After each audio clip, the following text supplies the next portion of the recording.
The Forgotten Station Story. Part 1. Marcus Chen floated through the empty corridors of Station Kepler 442, his magnetic boots clicking against the metal floor with each deliberate step.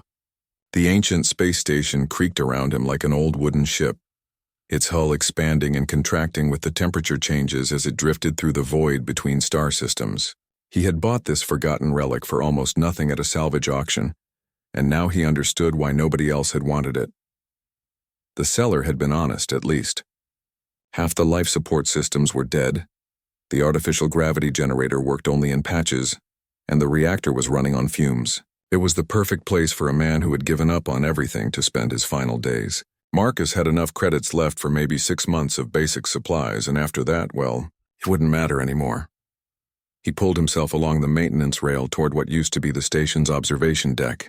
Through the massive viewport, he could see the endless black of space dotted with distant stars. No planets, no ships, no signs of life anywhere.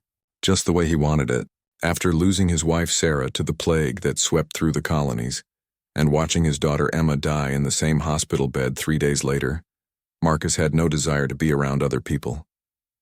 Their sympathy, their attempts to help, their pitying looks, he couldn't stand any of it. The observation deck still had power, probably because it was on the same circuit as the emergency systems. Marcus had set up his sleeping bag here, along with a small camping stove and his remaining possessions. It wasn't much. A few photos of his family, his old engineering tools, and a bottle of synthetic whiskey he'd been saving for special occasions. He figured dying alone in space qualified. As he prepared his evening meal of recycled protein paste, Marcus noticed something strange on the external sensors. There was a massive heat signature approaching the station, much too large to be a ship. The readings didn't make sense. The computer showed organic compounds, high electromagnetic activity, and a size that suggested something at least 1 kilometer long. But that was impossible. Nothing that big could survive in the vacuum of space without protective technology. The proximity alarms started blaring, echoing through the empty corridors. Marcus rushed to the control station, his heart pounding for the first time in months. On the screen, he could see something that defied everything he knew about space and physics. A creature, definitely alive, moving through the void with graceful flowing motions. It had scales that shimmered like metal, wings that stretched wider than most starships, and eyes that glowed with an inner fire. A dragon, an actual dragon, flying through space like it was swimming through an ocean. Marcus rubbed his eyes, wondering if the isolation had finally driven him insane. But the sensors didn't lie, and as he watched, the creature approached the station's main docking bay. It moved with obvious intelligence, carefully positioning itself near the airlock. Then it did something that made Marcus's blood run cold. It began tapping on the hull with one massive claw. 3 short taps, 3 long ones, 3 short ones again. SOS in Morse code. The dragon knew human communication protocols. Marcus stood frozen at the control panel, his mind racing. The creature could easily destroy the station if it wanted to, but instead it was asking for help. Through the external cameras, he could see that the dragon wasn't alone. Clutched gently in its front claws was something much smaller, wrapped in what looked like organic webbing. The dragon was protecting something, carrying it like a precious cargo. Against every instinct screaming at him to run, Marcus found himself moving toward the docking bay controls. His fingers hovered over the airlock release, knowing that opening it could kill him instantly if the creature was hostile. But something in those glowing eyes, visible even through the camera feed, reminded him of Sarah holding newborn Emma. Protective, desperate, loving. The dragon tapped again, more urgently this time. Whatever it was carrying seemed to be in distress, moving weakly within the protective wrapping. Marcus had been an engineer on colony ships for 20 years before everything fell apart. He'd seen that kind of protective desperation before, usually from parents whose children were sick or injured. With a deep breath, Marcus initiated the docking sequence. The massive bay doors groaned open and the dragon carefully maneuvered inside. The moment it crossed the threshold, the creature began to glow brighter, its scales shifting from deep purple to brilliant gold. The station's atmosphere analyzers went crazy, detecting chemical compounds that shouldn't exist and energy readings that broke their sensors. As the docking bay pressurized, Marcus watched through the observation window. The dragon gently set down its precious cargo and then, to his amazement, began to shrink. Its massive form condensed and shifted, scales flowing like liquid metal, until a humanoid figure stood where the cosmic beast had been. Still clearly not human, the skin retained a scaled pattern, the eyes still glowed, and small horns curved back from her forehead, but recognizably female and roughly his size. She looked up at the observation window and spoke, her voice somehow carrying through the station's communication system, without any technological interface. The words were in accented English, musical and ancient-sounding. "Human friend, my youngling is sick with star poison. Your people's medicine is the only thing that can save her. I have traveled far through the cold dark to find one who might help. Will you answer a mother's plea?" Marcus stared down at her, then at the small bundle she had unwrapped. It was definitely a child, but like her mother, scaled and otherworldly. The little one's glow was fading, her breathing shallow and rapid. Star poison. He'd heard of it before, a rare condition that affected some alien species when they were exposed to certain types of cosmic radiation. Human medical nanites were one of the few known treatments. For the first time since his family's death, Marcus felt something other than emptiness. This creature had crossed the galaxy to save her child, just as he would have done anything to save Emma. The mother dragon stood there, proud and powerful despite her desperation, waiting for his answer. Marcus looked at his medical supplies, knowing he had exactly what she needed. The nanites in his emergency kit could cure star poison, but using them would mean he'd have nothing left if he got sick himself. On a station this far from civilization, that would be a death sentence. He made his choice without hesitation, already moving toward the docking bay. Some things were more important than his own pain. The Forgotten Station, Story. Part 2. Marcus entered the docking bay carrying his medical kit, his hands steady despite the impossibility of the situation. The dragon woman watched him approach with eyes that held both hope and wariness. Her child lay motionless in the protective webbing, small chest rising and falling in shallow, rapid breaths. Up close, Marcus could see the star poison's effects more clearly. Dark veins spreading under the youngling's scales, a fever that made the air around her shimmer. "My name is Zarathes," the mother said, her voice carrying harmonics that seemed to resonate in his bones. "This is my daughter, Kira. We are the last of the Starwing clan. I know asking this of you is dangerous. Your people have good reason to fear us." Marcus knelt beside the small figure, his engineering mind automatically cataloging symptoms, while his heart ached at the sight of another parent watching their child suffer. "I'm Marcus, and right now I don't care what your people did or didn't do. She's just a sick kid who needs help." He opened his medical kit and withdrew the nanite injector, checking the readings. The device was designed for human physiology, but he'd worked on enough colony ships to know the basic modifications needed for alien biochemistry. His fingers moved across the calibration controls, adjusting the nanite's programming to match what he could observe of Kira's alien biology. "Your technology," Zarathes said, watching him work.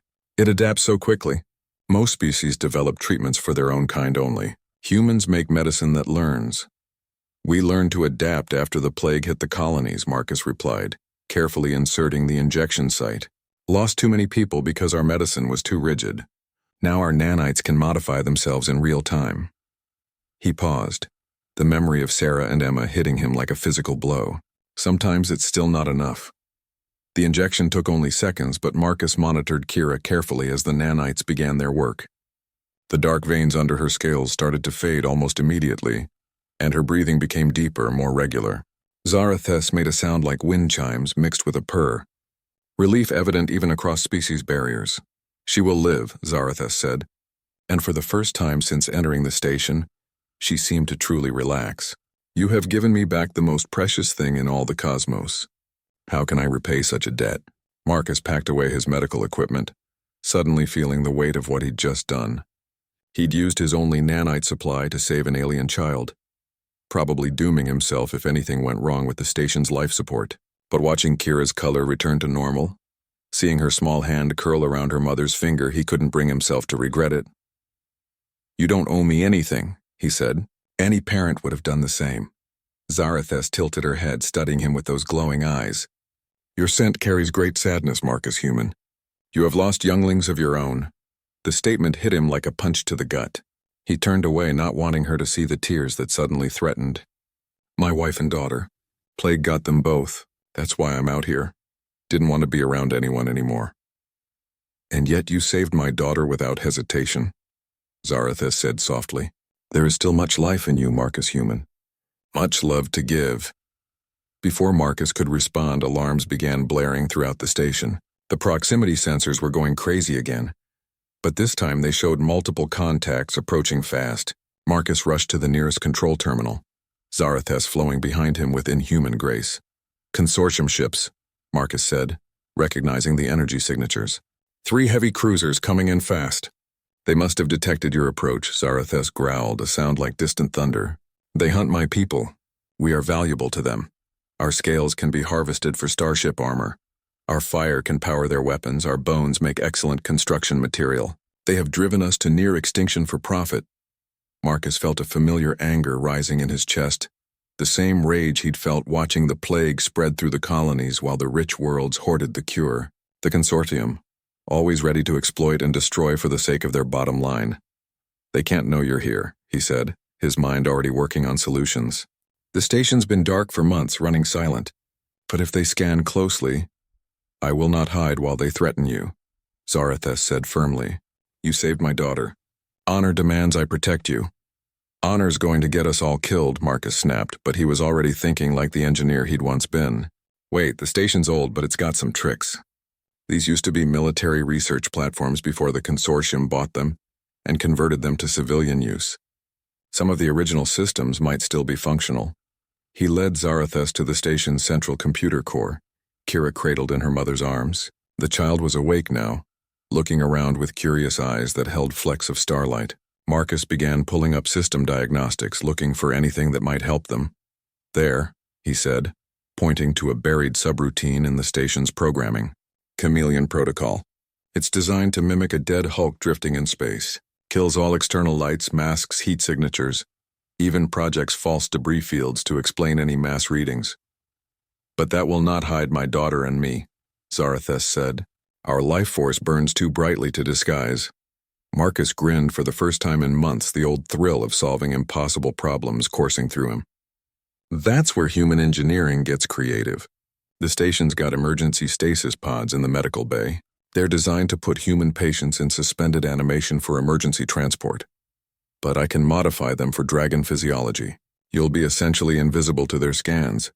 You would trust us in your stasis technology? Zarathus asked, surprise evident in her voice. If something went wrong, if you chose to leave us sleeping, then you'd be no worse off than you are now, Marcus said pragmatically. Besides, I'm not going anywhere. This station is all I've got left. The consortium ships were getting closer, their scans beginning to sweep the area. Marcus worked frantically to prepare the stasis pods while Zarathus gathered her daughter close. As they reached the medical bay, Kira spoke for the first time, her voice like tiny bells. The sad human smells like Daddy did before the hunters took him, she whispered to her mother. Zarathus looked at Marcus with new understanding. We are both survivors of loss, Marcus Human. Perhaps that is why fate brought us together. As the first stasis pod hummed to life, Marcus helped Zarathus inside. When you wake up, this will either be over or I'll be dead and you'll need to find another way out. You will not die today, Zarathus said with quiet certainty. Dragons do not forget debts and we do not abandon those who show us kindness. Sleep well, guardian of the stars. The stasis field activated and Marcus was alone again with 3 consortium ships bearing down on his position. The Forgotten Station, Story. Part 2. Marcus entered the docking bay carrying his medical kit, his hands steady despite the impossibility of the situation. The dragon woman watched him approach with eyes that held both hope and wariness. Her child lay motionless in the protective webbing, small chest rising and falling in shallow, rapid breaths. Up close, Marcus could see the star poison's effects more clearly. Dark veins spreading under the youngling's scales, a fever that made the air around her shimmer. My name is Zarathus, the mother said, her voice carrying harmonics that seemed to resonate in his bones. This is my daughter, Kira. We are the last of the Starwing clan. I know asking this of you is dangerous. Your people have good reason to fear us. Marcus knelt beside the small figure, his engineering mind automatically cataloging symptoms, while his heart ached at the sight of another parent watching their child suffer. I'm Marcus, and right now I don't care what your people did or didn't do. She's just a sick kid who needs help. He opened his medical kit and withdrew the nanite injector, checking the readings. The device was designed for human physiology, but he'd worked on enough colony ships to know the basic modifications needed for alien biochemistry. His fingers moved across the calibration controls, adjusting the nanite's programming to match what he could observe of Kira's alien biology. Your technology, Zarathes said, watching him work. It adapts so quickly. Most species develop treatments for their own kind only. Humans make medicine that learns.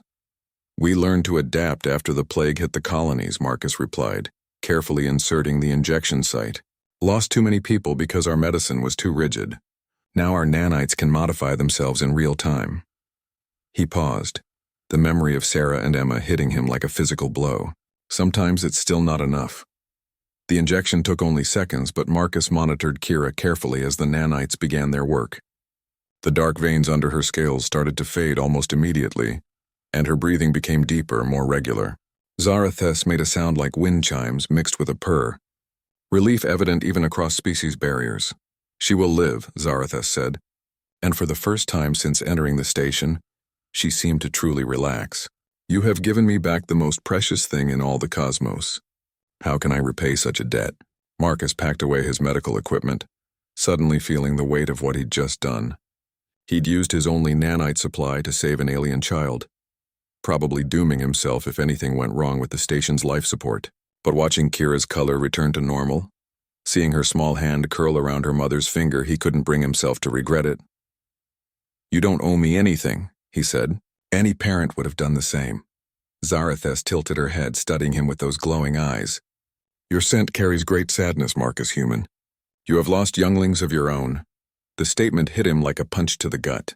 He turned away, not wanting her to see the tears that suddenly threatened. My wife and daughter. Plague got them both. That's why I'm out here. Didn't want to be around anyone anymore. And yet you saved my daughter without hesitation, Zarathes said softly. There is still much life in you, Marcus Human. Much love to give. Before Marcus could respond, alarms began blaring throughout the station. The proximity sensors were going crazy again, but this time they showed multiple contacts approaching fast. Marcus rushed to the nearest control terminal, Zarathes flowing behind him with inhuman grace. Consortium ships, Marcus said, recognizing the energy signatures. 3 heavy cruisers coming in fast. They must have detected your approach, Zarathes growled, a sound like distant thunder. They hunt my people. We are valuable to them. Our scales can be harvested for starship armor. Our fire can power their weapons. Our bones make excellent construction material. They have driven us to near extinction for profit. Marcus felt a familiar anger rising in his chest, the same rage he'd felt watching the plague spread through the colonies while the rich worlds hoarded the cure. The consortium, always ready to exploit and destroy for the sake of their bottom line. They can't know you're here, he said, his mind already working on solutions. The station's been dark for months, running silent. But if they scan closely, I will not hide while they threaten you, Zarathes said firmly. You saved my daughter. Honor demands I protect you. Honor's going to get us all killed, Marcus snapped, but he was already thinking like the engineer he'd once been. Wait, the station's old, but it's got some tricks. These used to be military research platforms before the consortium bought them and converted them to civilian use. Some of the original systems might still be functional. He led Zarathes to the station's central computer core, Kira cradled in her mother's arms. The child was awake now, looking around with curious eyes that held flecks of starlight. Marcus began pulling up system diagnostics, looking for anything that might help them. There, he said, pointing to a buried subroutine in the station's programming. Chameleon Protocol. It's designed to mimic a dead Hulk drifting in space. Kills all external lights, masks heat signatures, even projects false debris fields to explain any mass readings. But that will not hide my daughter and me, Zarathes said. Our life force burns too brightly to disguise. Marcus grinned, for the first time in months, the old thrill of solving impossible problems coursing through him. That's where human engineering gets creative. The station's got emergency stasis pods in the medical bay.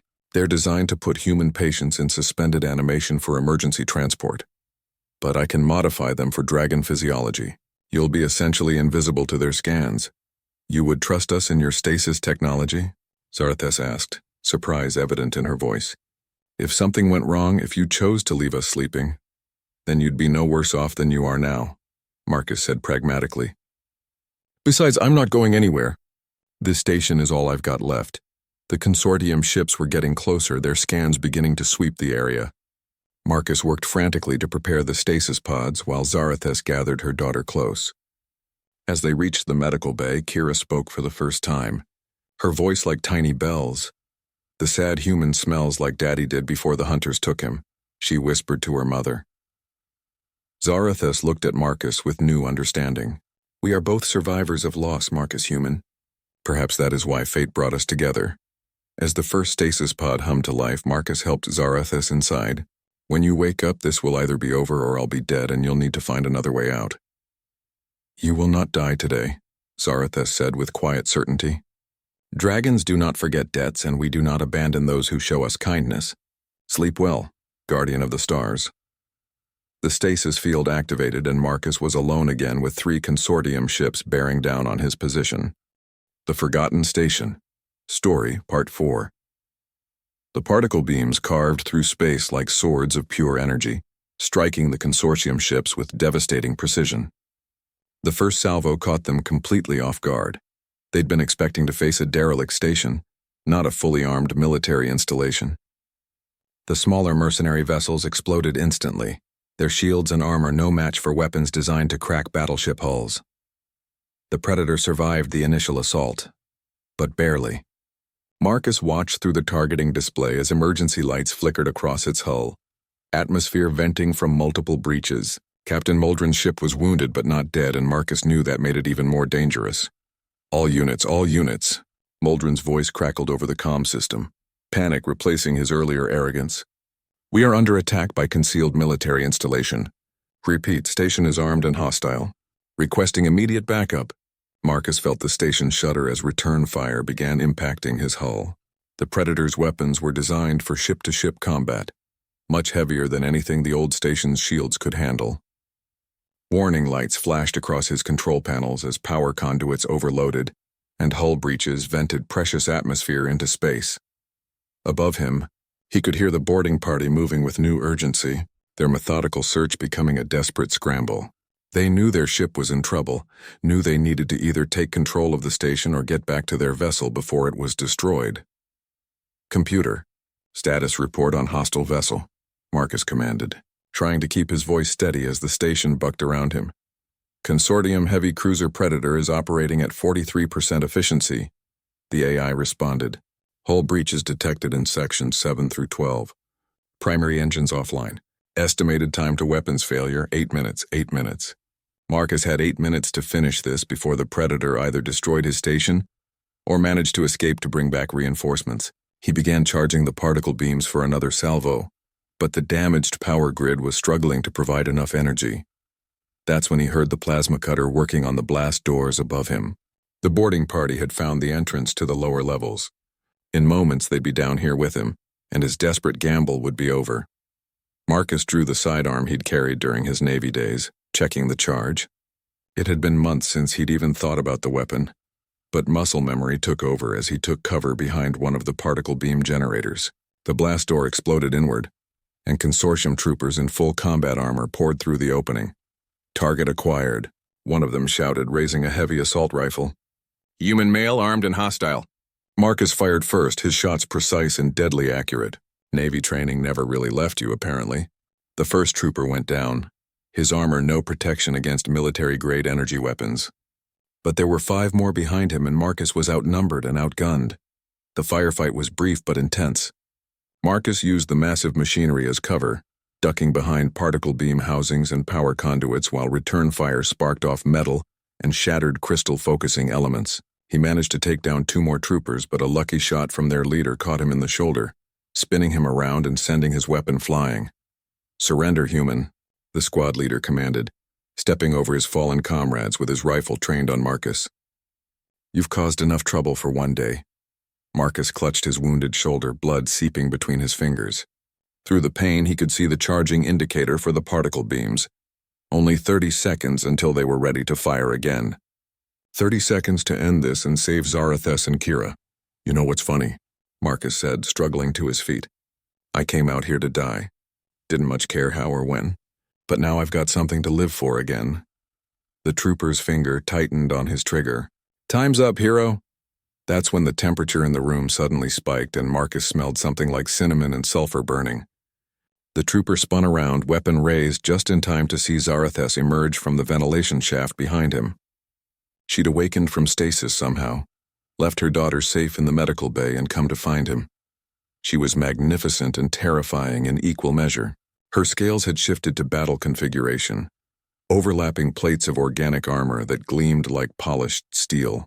Her claws extended like curved swords, and her eyes burned with the fury of a mother protecting her young. When she opened her mouth, fire poured out, not the crude combustion of chemical flames, but the pure plasma fire that could melt starship hulls. The consortium troopers lasted perhaps 10 seconds. Marcus human, Zarathes said, her voice carrying harmonics of concern as she knelt beside him. You are injured defending us. This was not necessary. I could have fought them. Had to be sure you and Kira were safe, Marcus said, wincing as she examined his shoulder wound. Besides, someone needed to run the weapons. Speaking of which, he looked at the charging indicator. 30 seconds and we can finish off the Predator. No, Zarathes said firmly. You have bled enough for my family. Let me finish this. Before Marcus could protest, she was moving toward one of the massive viewport windows that looked out into space. Her form began to shift and flow, scales expanding, limbs elongating, wings unfurling from her back. In moments, she had resumed her true dragon form, but now Marcus could see her properly. She was absolutely stunning, a creature of living metal and starfire, built for the void between worlds. Zarathes, wait, Marcus called, but she was already moving. With surgical precision, she punched through the reinforced window, atmosphere rushing out in a violent storm that lasted only moments before emergency bulkheads slammed shut. Through the particle beam targeting system, Marcus watched her emerge into open space. The Predator immediately began firing everything it had at her, but she moved through the vacuum like she was swimming in water, dodging plasma bolts and missile strikes with impossible grace. She reached the damaged cruiser in seconds, her claws finding purchase on its hull. Marcus watched in amazement as she began to tear the ship apart piece by piece, selective in her destruction. She wasn't just attacking randomly. She was systematically destroying weapons, engines, communication arrays, anything that could threaten them or call for help. But she left the crew sections intact. Computer, Marcus said, understanding what she was doing. Open communication channel to the Predator. Channel open, the AI confirmed. Captain Muldrin, Marcus said, his voice carrying clearly through the comm system. This is Station Kepler 442. Your ship is disabled, your escort vessels are destroyed, and you are at the mercy of a very angry dragon. I'm prepared to offer you terms for surrender. What do you want? Muldrin's voice was shaky, all his earlier arrogance gone. Simple, Marcus replied, watching Zarathes continue her methodical dismantling of the cruiser's offensive capabilities. You're going to send a message to your consortium superiors. You're going to tell them that this system is under new management, and that hunting dragons is no longer a profitable enterprise. You're going to recommend they find a different hobby. They'll never accept that. The consortium doesn't negotiate with terrorists. I'm not a terrorist, Marcus said calmly. I'm a retired Federation Navy officer who just rediscovered his sense of purpose. And the lady currently redecorating your ship isn't a terrorist either. She's a mother protecting her child. Mothers tend to be very motivated. Through the viewport, he could see Zarathes had finished her work. The Predator was completely helpless, drifting, powerless, but intact. She launched herself back toward the station, flowing through the emergency airlock he opened for her. Think about it, Captain, Marcus continued. You can go back and tell your bosses that dragons are too dangerous to hunt, or you can try to explain how you lost 2 ships and most of your crew to a dead space station. Your choice. The communication channel went silent for a long moment. When Muldrin spoke again, his voice was resigned. What guarantee do we have that you'll let us leave? Marcus looked at Zarathes, who had resumed human form and was cradling her daughter.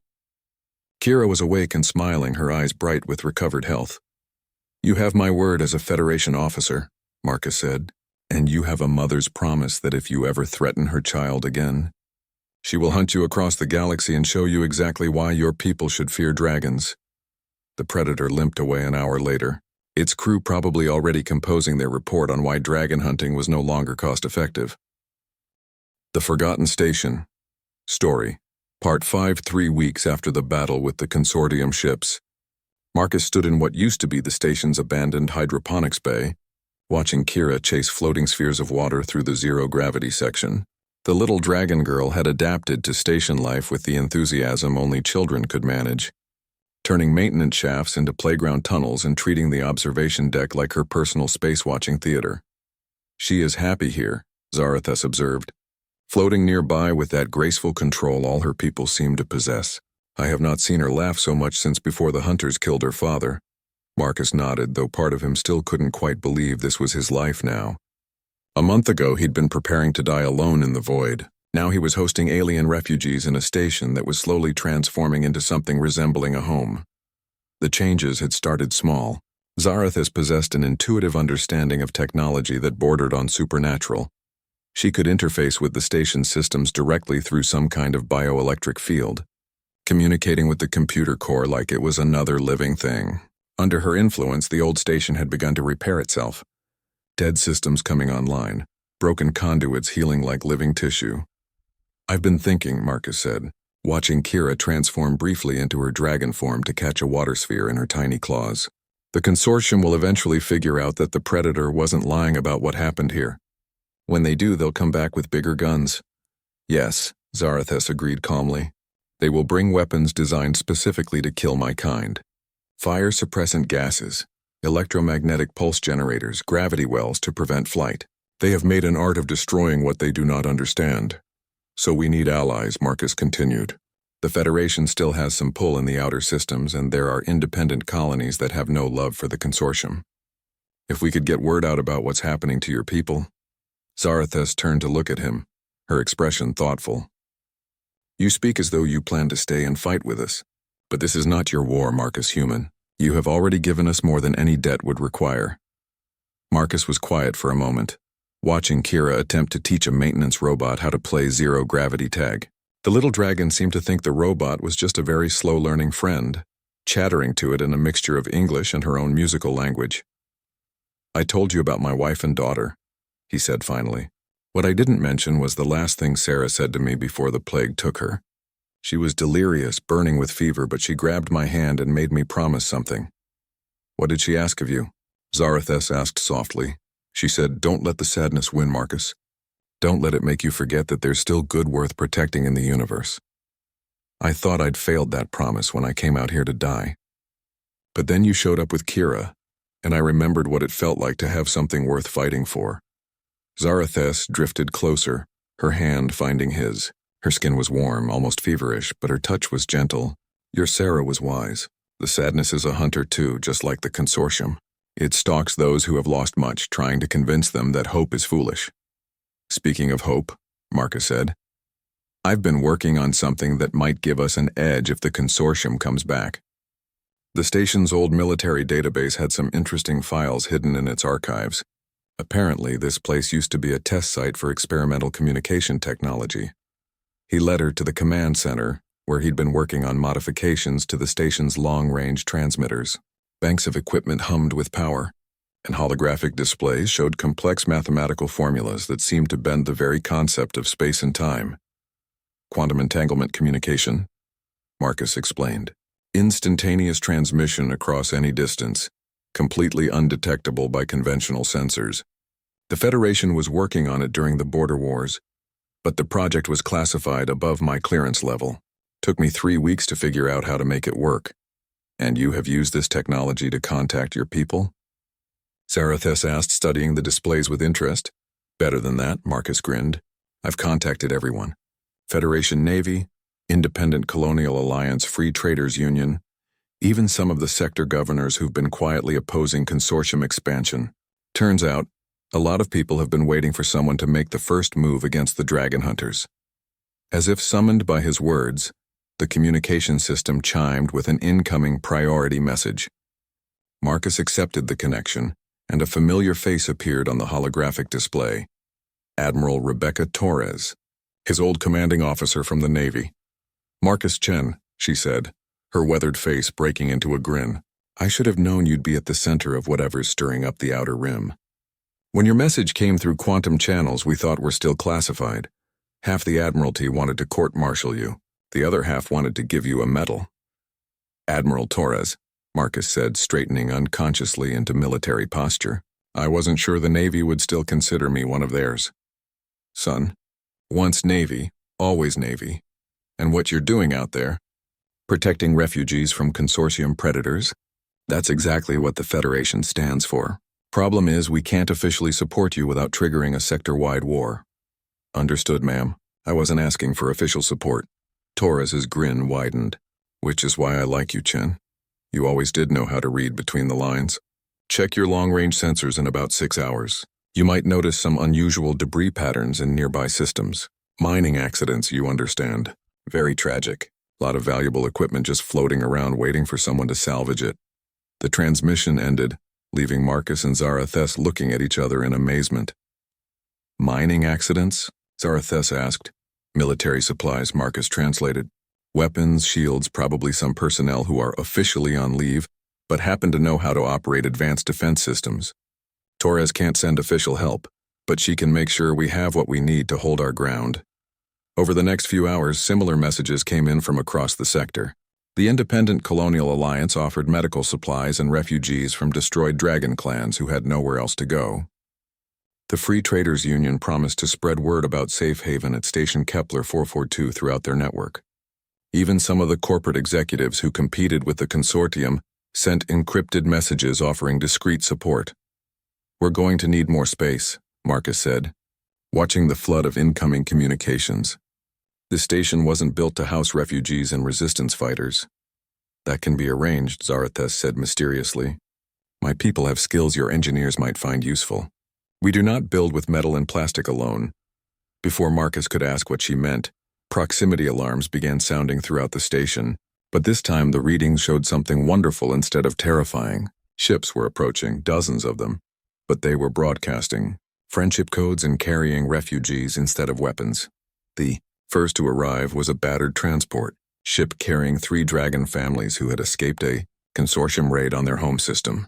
Behind them came a Federation Navy destroyer that was definitely lost and in need of emergency repairs, followed by a convoy of independent freighters loaded with supplies.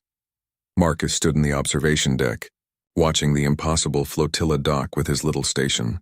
Beside him, Zarathes held Kira, who was practically vibrating with excitement at seeing other dragons for the first time in months. "This is not what I expected when I came here to die," Marcus said quietly. "Death rarely comes when we expect it," Zarathes replied. "And sometimes when we think we are dying, we discover we are actually being reborn into something greater." She was right. Station Kepler 442 was becoming something new.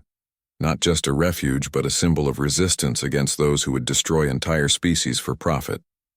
And Marcus Chen, who had come here to end his story, was discovering that sometimes the best stories were just beginning.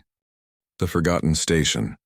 Story Part 6. 6 months had passed since the first refugees arrived, and Station Kepler 442 had become something Marcus barely recognized.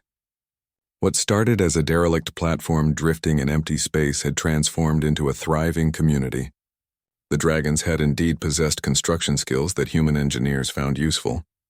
They could grow crystalline structures directly from raw materials, creating habitat modules that were both beautiful and incredibly strong. Marcus walked through the central hub, marveling at how the station had grown. Organic spires twisted up from the original metal framework, housing new families and workshops. The hydroponics bays now sprawled across multiple levels, tended by refugees who understood agriculture in ways that made human farming techniques look primitive. Children played in corridors that hummed with life, their laughter echoing through spaces that had once been silent tombs.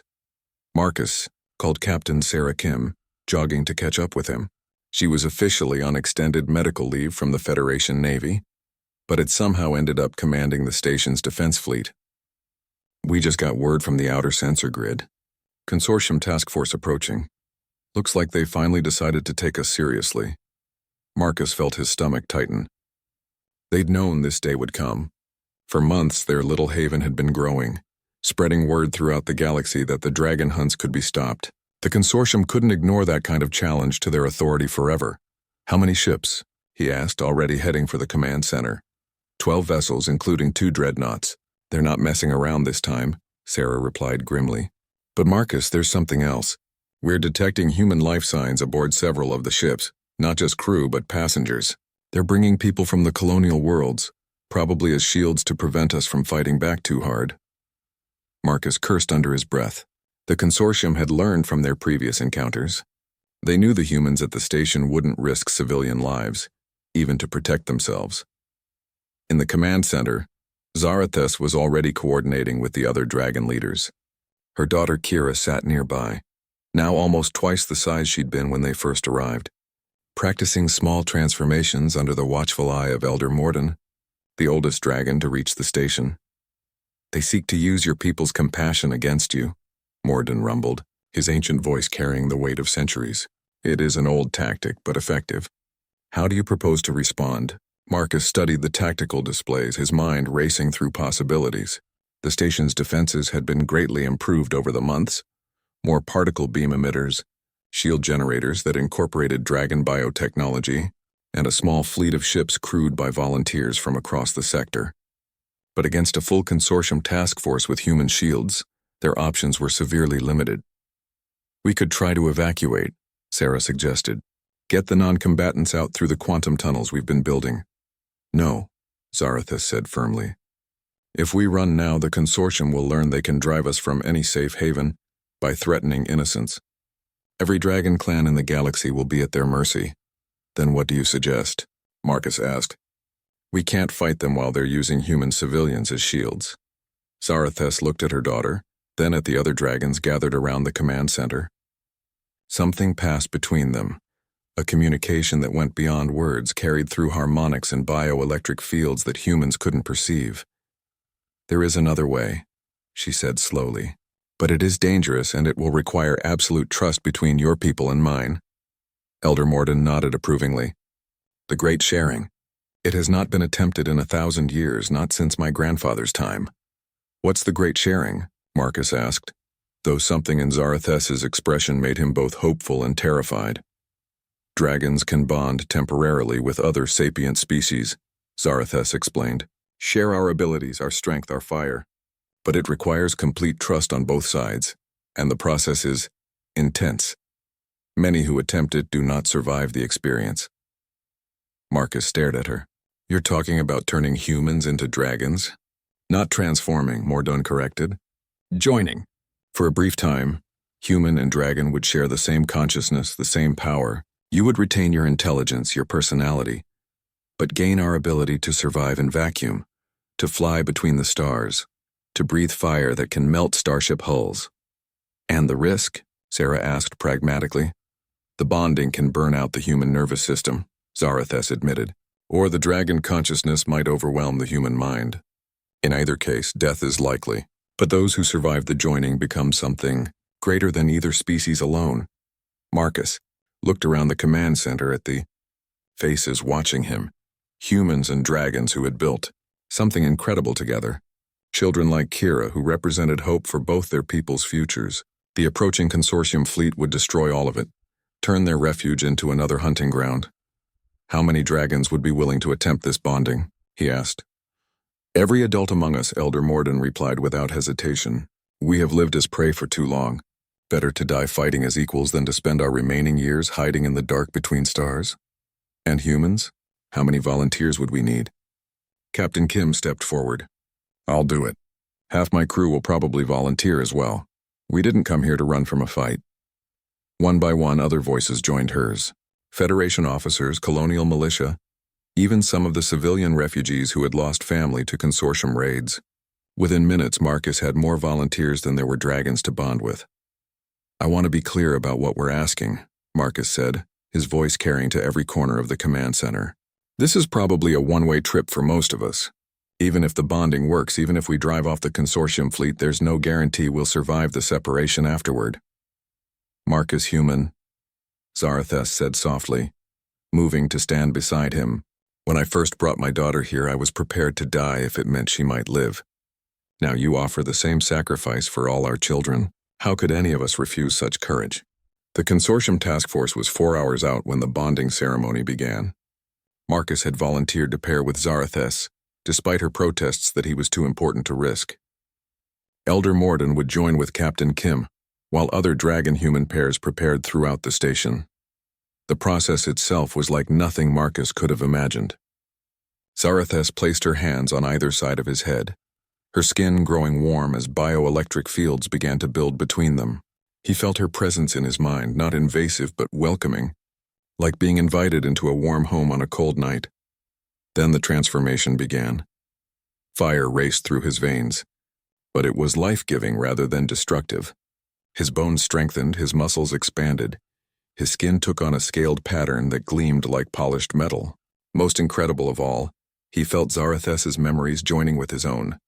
The joy of flying between stars, the ancient wisdom of her people, the fierce protective love she felt for their adopted family. When the bonding was complete, Marcus opened his eyes and saw the universe with dragon vision. He could perceive quantum fields, feel the electromagnetic signatures of every ship in the approaching fleet, sense the fear and uncertainty of the human prisoners aboard the consortium vessels. Around him, other bonded pairs were completing their transformations. Captain Kim spread wings that spanned 30 feet, her eyes burning with Elder Morden's ancient fire.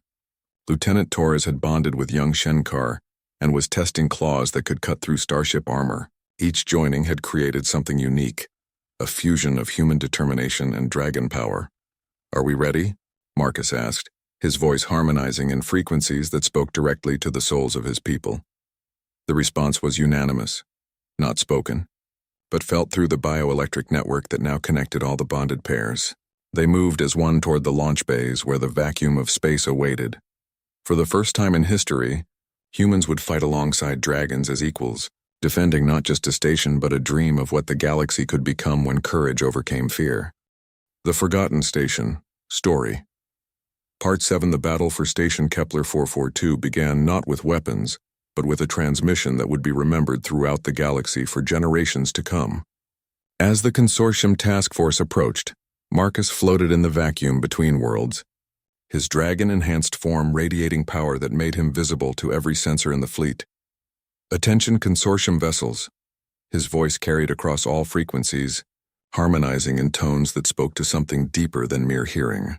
"This is Marcus Chen, former Federation Navy, current guardian of Station Kepler 442.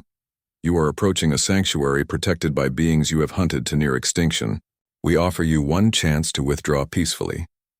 The response came from Admiral Voss himself, commander of the task force and one of the consortium's most notorious dragon hunters. "Surrender immediately, terrorist. Return the stolen property you harbor, and we might show mercy to the human collaborators." Marcus felt Zarathes's ancient wisdom flowing through their shared consciousness, tempering his human anger with draconic patience. When he spoke again, his words carried the authority of both species. "The only property here belongs to free beings choosing their own destiny. But since you seem determined to repeat the mistakes of your predecessors, let me show you what happens when humans and dragons fight as one." What followed was unlike any battle in recorded history. The bonded warriors moved through space with grace that defied physics, their dragon-gifted forms dancing between energy blasts and missile strikes. Marcus led the first wave, breathing plasma fire that could melt through battle, cruiser armor, while Captain Kim coordinated tactical strikes with the precision of human military training enhanced by Elder Morden's centuries of experience. The consortium forces had expected to face desperate refugees hiding behind obsolete defenses. Instead, they found themselves fighting opponents who combined human innovation with powers that bordered on the mythical. Lieutenant Torres dove through the shields of a heavy destroyer, her transformed claws tearing through hull plating like paper. The ship's weapons couldn't track targets that could teleport short distances through quantum space. A gift from her dragon partner, but the real shock came when the task force tried to use their human shields. As consortium ships moved civilian transports into position to block return fire, Marcus and his bonded companions did something unprecedented. They phased partially out of normal space, moving through dimensions that dragons had always used for faster-than-light travel. They materialized inside the civilian ships themselves. "Stay calm," Marcus announced to the terrified passengers aboard the transport vessel Merchant Hope. "We're here to get you out." His appearance was intimidating.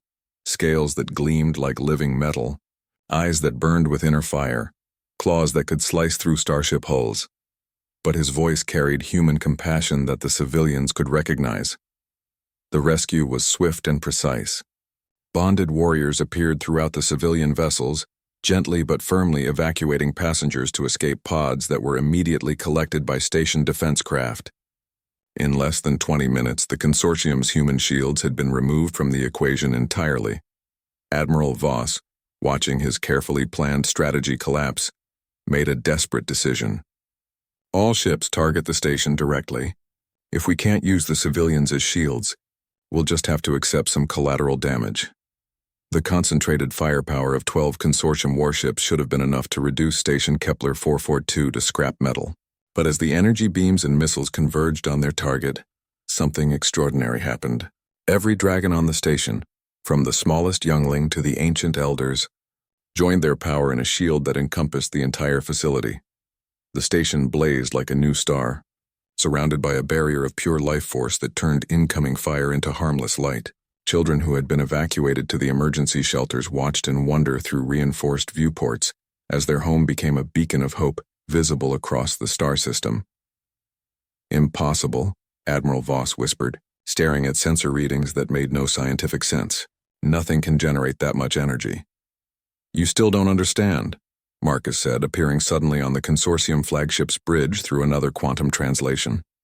His transformed presence filled the command center with an aura of controlled power. "This isn't about energy or weapons or military tactics. This is about family." Around him, other bonded warriors materialized on ships throughout the consortium fleet. They moved with purpose but not malice, disabling weapons and engines while carefully avoiding harm to crew members.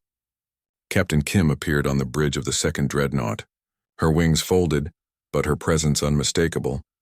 "You hunt dragons because you see them as resources to be harvested," she said to the shocked consortium officers.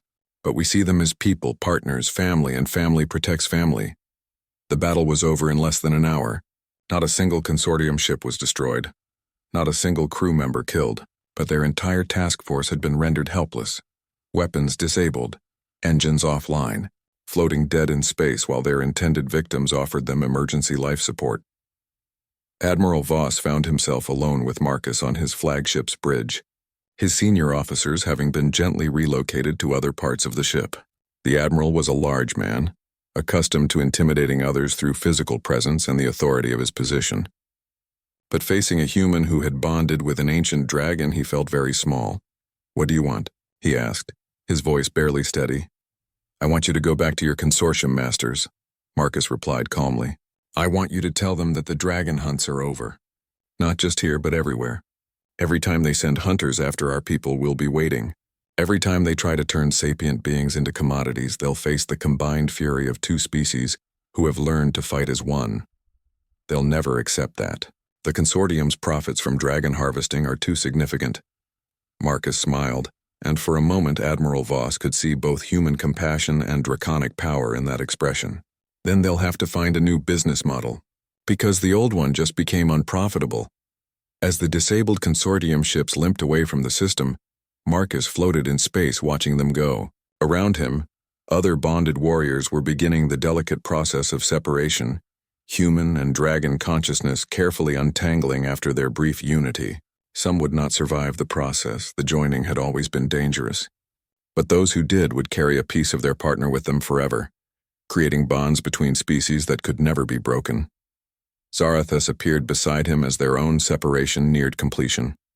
Even as their minds drew apart, Marcus could feel her warmth, her strength, her absolute faith in the future they were building together.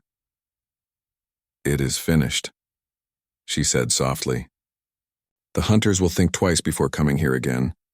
"No," Marcus replied, looking back at Station Kepler 442, where lights were beginning to come back online and children were emerging from shelters to play in zero-gravity gardens.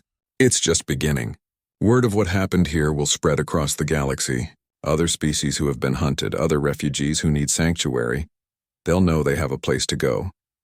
6 months later, Station Kepler 442 had become the capital of something unprecedented, an alliance of species that the consortium had tried to exterminate or enslave. Dragons worked alongside humans, but also with the crystalline resonance, who had been harvested for their ability to amplify psychic energy, the aquatic depths, who had been hunted for their biological water purification systems, and dozens of other peoples who had been reduced to mere resources in consortium ledgers. Marcus stood in the new council chambers, watching representatives from 20 different species debate trade agreements and mutual defense pacts. Beside him, Kira, now grown into a magnificent young dragon, served as translator for species whose communication methods were beyond human understanding. "Still having trouble believing this is real?" asked Zarathes, joining him at the observation window. "Every day," Marcus admitted. "A year ago I came here to die alone. Now I'm helping run what might be the most diverse alliance in galactic history." "Your wife would be proud," Zarathes said, taking his hand. "You kept your promise to her. You did not let the sadness win." Through the window they could see construction crews working on the latest expansion to the station, a new section designed specifically for gaseous life forms who existed as living clouds of charged particles. Next week, they would be welcoming refugees from the consortium's latest extermination campaign, a species of living mathematics who existed as pure information but had been enslaved to serve as biological computers. "Do you ever regret it?" Marcus asked. "Giving up the freedom of flying between stars to help build something this complicated?" Zarathes squeezed his hand, her scales warm against his skin. "Marcus, human, I have never been more free than I am right now. Freedom is not about being alone in the void. It is about choosing who you share your life with and what you build together." As if summoned by their conversation, proximity alarms began chiming throughout the station, but these were friendly signals. Another group of refugee ships approaching, carrying survivors from a dozen different worlds. Each one would bring new